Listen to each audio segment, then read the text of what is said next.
Hey guys, and welcome to the 222 Tribe podcast. I am so excited.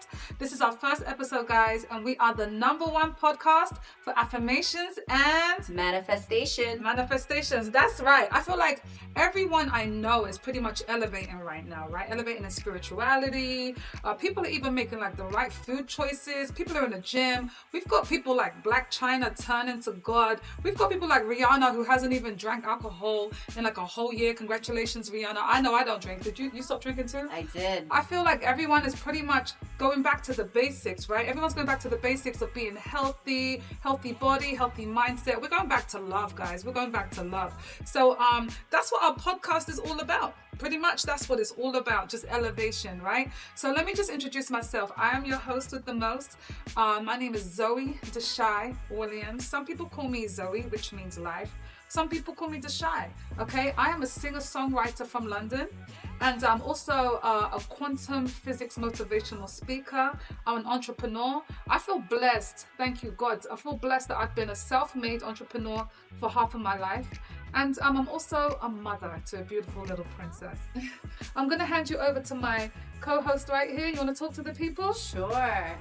Hey guys, I'm Prema. I'm from New York, but also raised in Jersey, so I represent the Tri-Borough. I am a Reiki healer.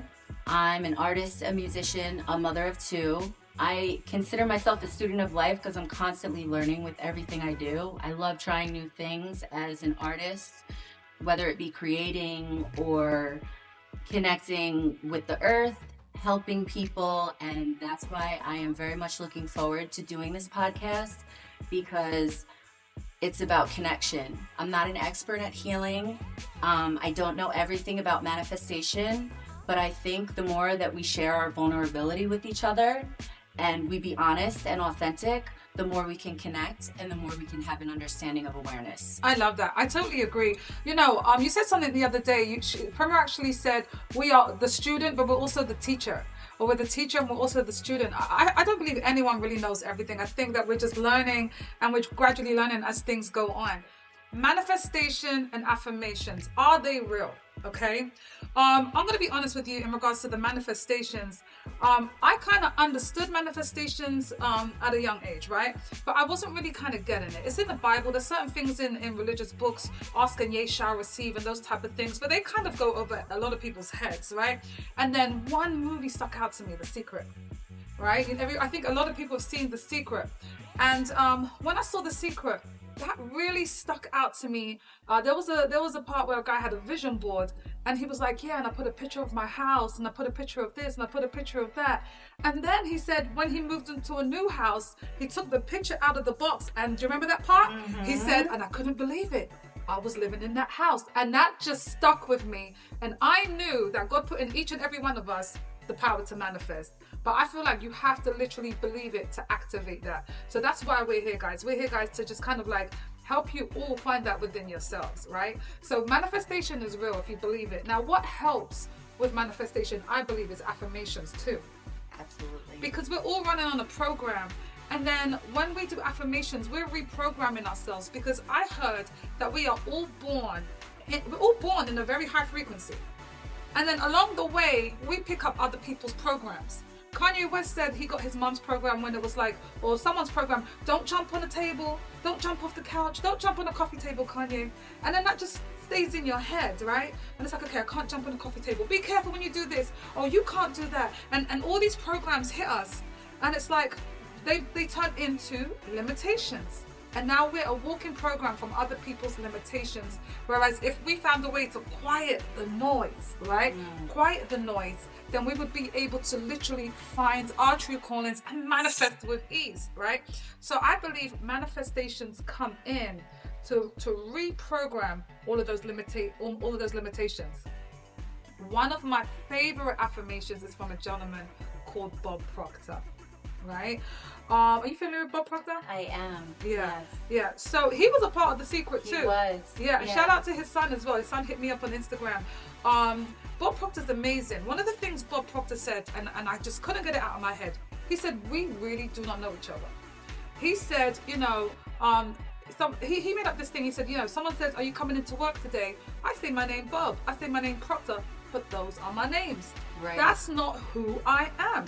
And then Bob Proctor said a lot of people don't even know who they are. And it's true.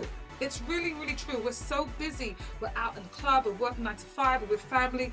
We don't sit down and really go inside and figure out who we really, truly are and why we're truly here, right? So Bob Proctor has an affirmation. And this affirmation worked for me. It works for me when, I'll be honest, when my money was low. Everyone has sprouts and downs and ups and downs. And I said, you know what? I'm going to give this affirmation a try. I was in, I think, my late 20s. And I'm not going to tell no one my age. But yeah, I think it was, I am so happy and grateful now that money comes to me in increasing quantities from multiple sources on a continuous basis. Exactly. This works. That affirmation worked. And I just kept saying it. And what I learned from her, right? I learned the more you say an affirmation, even if you don't believe it in the beginning, your subconscious, because you're programming your subconscious mind, you start to believe it, right? Yes. And then money just started to flow to me. I was opening up my getting my mail, and I was receiving checks from places I didn't even know there was checks, and then this and that. Money was literally finding me, right? And even now, when there's ups and downs, I will go right back to that affirmation and go right back to that reprogramming. So I definitely do believe affirmations work, guys. And we're going to put the affirmation up on the screen so that they can actually recite it and learn it. You have to say this affirmation every day. And there's so many affirmations for wealth, for love, for health, for whatever you want to reprogram yourself with, you know. Now, Prema, what's your take on Bob Proctor affirmations? Do you think they work for you, or are they in your day-to-day practice? Or talk to the people. Absolutely. Yes, I'm a firm believer in affirmations to reprogram the subconscious mind.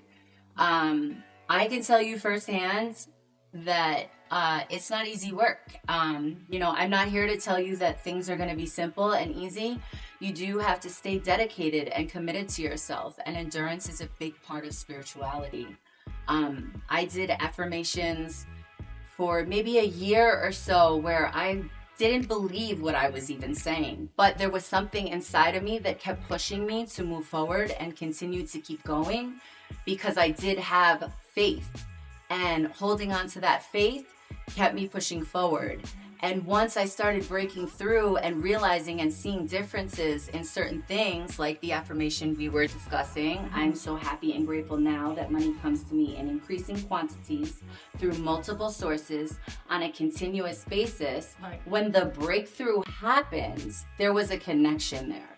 And I started to understand. I was reprogramming minds. It's all about reprogramming yourself. And the subconscious is so deep that sometimes we don't even hear our thoughts because we're so used to watering ourselves down or quieting what's going on in the mind. Yeah.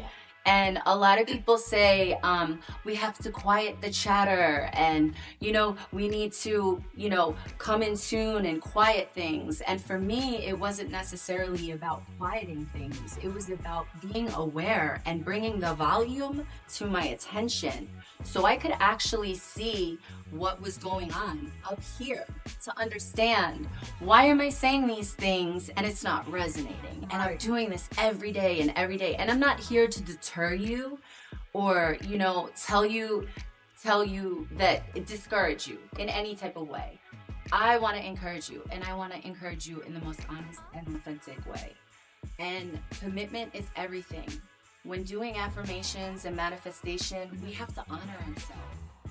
Part of honoring yourself is understanding yourself. And when these thoughts started to turn on, I started to realize it's like you're going through your day and you bang your leg on the table and you just keep walking, right? Right. You know it hurt, but you ignore it. You just keep going. Right. It's the same thing because you have so many things to do, right? You have to keep going through your day and get to work, right? You don't even stop to check on your poor leg. Are you okay? Is there a bruise there? Did I scratch it? Exactly. You just go all the way through your day. And then maybe later you come home and you're like, oh wow, my leg is cut, or I need a Band-Aid. Right. And it's the same thing with our thoughts. Our thoughts are so buried. We have so much going on upstairs that we have thoughts that are speaking that we don't even know are happening in that moment because we're constantly distracted or focused on the program of society and the program of life. Right. And I think that once we can hone in on those thoughts, and some chatter may be louder than others, and everyone's different. Right. But once we can become aware of the upstairs, and really see what's going on and how you respond to things, not out loud, right. not, hey Deshai, everything is great, yeah, this manifestation. No, when you're doing the manifestation, I kid you not, I'm gonna keep it a buck here. I'm gonna agree with that. So basically, one of the things that you mentioned, Prema, right, was basically becoming aware. So guys, I feel like it's really important that we're aware, and hence someone being conscious, because the word conscious just means you're conscious of your surroundings, you're conscious of your thoughts, you're conscious of what's going on. People think the word conscious just means, I'm spiritual, I'm hip. Conscious is you're actually awake and you're conscious. So like what you're saying, Prema, is when you're conscious of of your thoughts, then you're able to actually really utilize the affirmations. It's really simple though. With the affirmations, you just have to believe it. That's it. Get to that point where you believe it. It's a reprogram. And then once you start to see something happen from it, your ego first is going to say, that's not from that. And then you're going to realize, wait, it happens again. Is it from that? And it happens again. Click. This works. Yes. It works. Yes. Why did they teach me this in school? Yes. I'm there talking about ABCs. How do I manifest my house? Listen, there was one thing that I heard, and it was, you have to believe it to see it. And all we hear is you have to see it to believe it. You have to see the microphone to believe the microphone is there. You have to see Prema to believe Prema is there. But it's the other way around, guys. It's the other way around. When you're manifesting and when you're doing your affirmations, you have to believe it. And then what, Prema? You will achieve it. And then you'll see it. You gotta believe it. Achieve it, see it. There you go. And then you'll see it. That was dope though. I love that. So what's the affirmation that you say on a daily basis for yourself? I say, why do I keep going back? It's okay. Just tell the people. It's not for the moment. It's not for the moment. Yeah, I like that. I say that too. That happens to me. That's deep. I have quite a few. Not to cut you off. Right. But no. Do you know what? That's deep, because that happens. Has that ever happened to you guys? Has it ever happened to you when you're about to tell somebody something and then it goes away? That literally is like the universe pulling that information. It's retracting it because you're not meant to say it. You're not meant to say it. All right. I love that. So shall we recite the affirmation for everyone at home? Let's do it. All right. Let's do it. I am so happy and grateful that money comes to me in increasing quantities from multiple sources on a continuous basis. Let's go. Write in the comments. I want you guys to say that 7 times a day. Let's start off with 7 times a day, right? I like that. The number 7. Yes. And let's just see. Write in the comments like if it has worked for you, if you know about Bob Proctor. I want to shout out also Abraham Hicks. Abraham Hicks is great. She talks about the vortex. Abraham Hicks is. We love you, Abraham. We love you. Yeah. Joe Dispenza. I love Joe Dispenza. Joe Dispenza. Shout out to Billy Carson. Which love you, Billy, and a lot of these like spiritual teachers out there. Our next topic I'm really excited about. I am really excited about our next topic. Okay, because I feel like I've been there. I'm not sure if you've been there, but I've definitely been there. And I want to know what the viewers at home think, all right? What I will say is I have been there. I have kind of done that. But let's talk about, do I really think it's possible? What I think is this. If the conscious person is the partner who is like meditating every day, they're growing in spirituality, they're vegan, which I'm vegan, and they're really taking care of their body, their mind, body, and spirit. And then let's say the partner is like eating unhealthy foods, fast foods. They're not really conscious. They're not really open-minded. Then I feel like there might be some type of conflict, unless the other partner is open and willing to accept where the conscious partner's at. Because what sometimes happens is when you're in a relationship, because we never stay the same, we change. And that's why there's breakups and that's why there's divorces, because people change. right? And that's when it's like, oh, you're going to the gym now? Yes. Oh, you're doing meditation now? Yes. Oh, you're going to do this? Yes. Oh, you don't watch TV no more? Yes. Now, guess what, guys? We're doing this. That's a breakup right there, right? Now, at that point, someone has to either, the conscious person can pull that other person up, or what happens most of the time with the narcissistic relationships, the narcissist is going to try and pull them what? Down. Pull them down, right? So in that case, I don't think it's going to work. If the other person is insecure, and they're like, they feel like the conscious person has outgrown them, is actually going to leave them spiritually, mentally, physically, it won't work. But if the other person, who I would say eats the fast food and isn't quite there, right? If they are open and willing to understand the partner that they love, and if they accept the partner's little quirky and waking up in the morning burning incense and sage and meditating without putting them down, and just loving them unconditionally, with an open heart and an open mind, then it's possible. Then it will work. But if they start to feel insecure and they make fun of them, and it's the tiny little silent attacks. Oh, you're eating salad now? Oh, you're vegan? Oh, you're this? You know, carrots have feelings too. Ooh, little things. Everything has feelings. Right. I've heard that though. But then you know, it won't work if they feel insecure. But I believe it will work if they love the person unconditionally and they grow with them. And I think that way it would work. You know, what are your views on that, Prema? I'm with you, Deshai. I think as long as a relationship is always supposed to be about growth. Right. And you know, it's not always very common until we come into spirituality, like truly, or maturity, let's say, from age or things that we've been through, where you meet someone who's spiritually on your level in the relationship. Right. I feel that it's God's purpose to place us with a reflection of us, whether it be the bad aspects or the good aspects. So in a relationship, we're always going to have work to do. Exactly. You know, everything is growth, and I've experienced it myself. I've been in relationships where others have elevated me, whether it be like emotionally, spiritually, physically, in all different aspects. And I've been the one on the other end where, you know, I felt maybe I was bringing up the other end. But a relationship should have balance.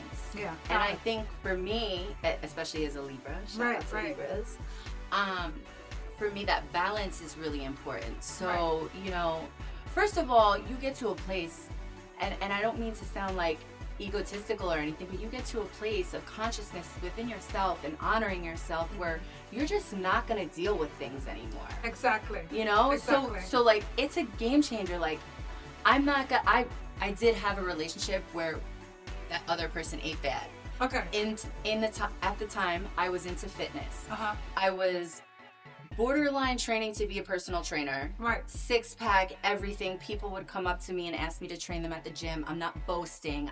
I'm just stating, like, I saw you. You look great now. What happens, right? I start eating what he's eating. Right. He wants Chinese every day. Right. He wants fried chicken. He wants, you know, whatever it be. And even still, like, I love to cook, so I'm making, you know, hearty, humble meals, lasagna with loaded meat and this and that. You know, like all the fatty stuff, all the quick, fast.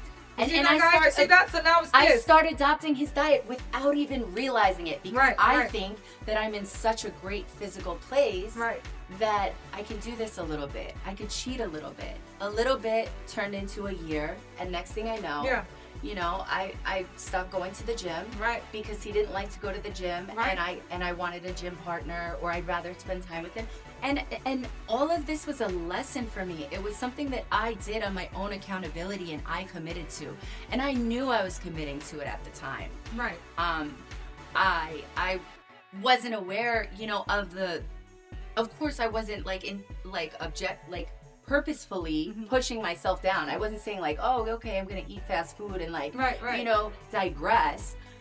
I was putting what I thought was love. Right. And that's where we get intertwined. What I thought was love, which turned out, you know, there was things that I needed to work on, and I was putting those things first, Right. before myself, Right. my needs, my spirituality, and my body. Right. And that was a case where I digressed. Right. And I learned a hard lesson from that. And I just want to end on this and say that has taught me to come into the place of there are game changers. Like there are limits. Like you don't eat healthy, that's it. And that's why I brought that. No, I'm serious. That's No, huge. believe me, I know, We sit down at the dinner table, first thing I'm doing is I'm seeing what you're ordering. Yeah. Right off the But bat. we can't judge someone by that, because you know what, you are right, but there could be someone who this is what I learned, right? It's and it's not judgment though. No, check this out. What you put in your body, Listen, is your no, temple. you're right. No, I know you're not arguing. It's okay. She's so funny, right? Listen to this. I'm a vegan, right?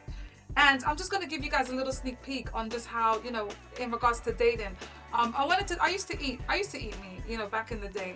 And then I made this decision, you know what? I'm only going to date vegans. That's it. Because when we go to a restaurant, they look at me weird. I want to see the vegan menu. I've been a vegan for about a year. And so I'm just going to date vegans. But the bottom line is, long story short, I realized that a vegan could be a hole too. Do you know what I mean? But then the guy that's eating the chicken and the fish, he's the most loving sweetheart, takes care of me. And what happened was that kind of just went into my mind and into my heart. And then I really kind of not stopped at what they were eating, but I was looking at their heart. I looked at their soul. I looked at who this person was, right? But the thing is this, how do they look at you in regards to, are they going to allow you to be who you are? Now, if I'm at the table and ordering vegan stuff and the guy's like, are you really ordering to eat vegan? Why don't you just eat some chicken, girl, or just eat some fish, girl? That's a problem. Yeah. Because now you're not accepting me for who I am. Do you know what I mean? You're not accepting me for who I am. Empowering you. And don't get me wrong, I would prefer to date somebody that eats healthy, that understands that our body, like what you said, is our temple. Our body is our temple, and at the end of the day, we need to take care of ourselves, mind, body, and spirit. And one of the things what I want to touch on, because you was kind of going there, and I'm speaking to all my ladies, not even ladies and guys. Check this out, and we're going to talk about a little bit about the narcissists, right? Narcissists are attracted to highly conscious people. Narcissists are attracted to highly conscious people because highly conscious people have a direct connection with source. Which means people like us, bing, we're just lighting up, right?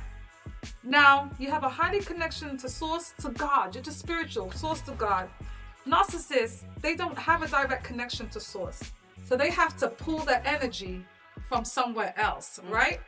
So now, a lot of females, and it does happen to guys too, but I have noticed, because, you know, I have a song out there, guys, it's called Narcissist. And it's cool, and I have a song out there called No More. Check it out, stream it, right? On Spotify. But I can't talk for the guys, but I only want to talk for the women because I'm a female and I can actually, you know, I kind of understand where they're coming from, right? I'm going to speak to the females. If you feel like you're with a narcissist, it's not going to work. You're going to have to leave because you are a source of energy for this person, and they're gonna bring you all the way down and completely zap your energy. Agreed? What's your thoughts on that? Absolutely. I absolutely agree on that. You don't try and save anybody. Yes. Plant seeds in their heads, but don't try. I don't want to say don't save anyone, but don't drain yourself. Take care of yourself first. Put your mask on first. If the plane was going down, what do they tell you on the plane? Put your mask on first before you help anybody else. Right. Take care of you. If you believe you are in a relationship with a narcissist, leave. Pray for them because it's like an illness. They don't even know why they're like that. Pray for them. Pray that they find the light, but get out of there, you know. But we're going to wrap up soon. And I want to go ahead. Add one thing Sure, on that? please do. I love that you said that too, because it's very important because it's so prevalent now. Right, you know? right. Or maybe we're just talking about it more now and it's always been prevalent. But being in a relationship with a narcissist, though, one great thing you can do if you encounter that type of relationship is reflect on yourself, because a lot of times, and that's not in a way where I'm saying take blame. No blame, no all. blame game. Don't get it. It's a mirror. It's a mirror. Reflect on yourself, because A lot of times, as healers or as helpers, as givers, you don't even have to consider yourself spiritual. If you're a giver, we're women, we're nurturers. We like to take care of people. And you may have that essence about you and then find yourself in this pattern of, well, why is he a narcissist? Or this, and then the next relationship, maybe you're getting taken advantage of again. Our gift to give is also sometimes a blessing or a curse. It's not in any way is it your fault, but you look in and you say, what am I neglecting? Yep. What am I not paying attention to put his needs first? So much that I'm pushing myself aside, because that's what narcissism leads to. Her needs first, right? And you break it down. You break it down. You do the dirty work. Go you inside. Get raw with yourself. Go inside. And you figure out those things. And when you start to give yourself that little bit of love in affirmations, manifestation, there we go. I promise you, one day you're going to feel the little chills up your spine. You're going to touch your heartbeat. You're going to love yourself. There we go. And you're going to let go. You're going to say, what am I doing? Yes. What am I doing? Exactly. And you know what? Prema hit the nail on the head. Before we wrap it up, she said love. And that's the key. Love yourself. You know what? There was a time, and it's so funny because people feel like I love myself. There's times I told friends like, look, you really got to love yourself more. I love myself. That's the ego coming. But then it's like, wait. And I used to say, I love myself.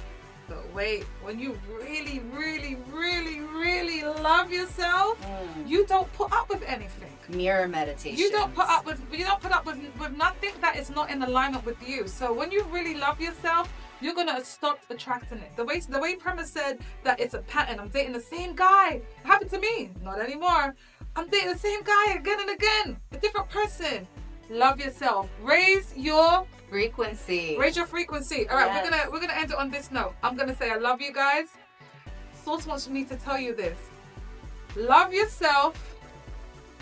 Love others. Love your life. And love the earth. And that's it. Deshai Williams, Zoe, Deshai Williams signing out. Make sure you guys tune in to the next episode. This was our first episode. This was fun, right? It was fun. Yes, it was fun. And you know what? We are building a community, guys. This ain't just a podcast. We're going to have events. We're going to have vegan dinner parties, vegan picnics up in Central Park. It's going to get lit. We're going to be doing so many different things. And we're also going to be interviewing some special guests as well, right? I love this. So I want to get Bob Proctor's son on this show. There's a few other people I want to get on here. Let's talk about some quantum physics. People are like, what's that? Right? And feel free to chime in, guys. Let us know how you're feeling. Let us know what resonates with you and what you connect with. Please do. Put it in the comments. This is Zoe Deshai Williams signing out until our next episode. And Prema 222 Tribe Podcast. Blessed to be here. There you go. Mwah.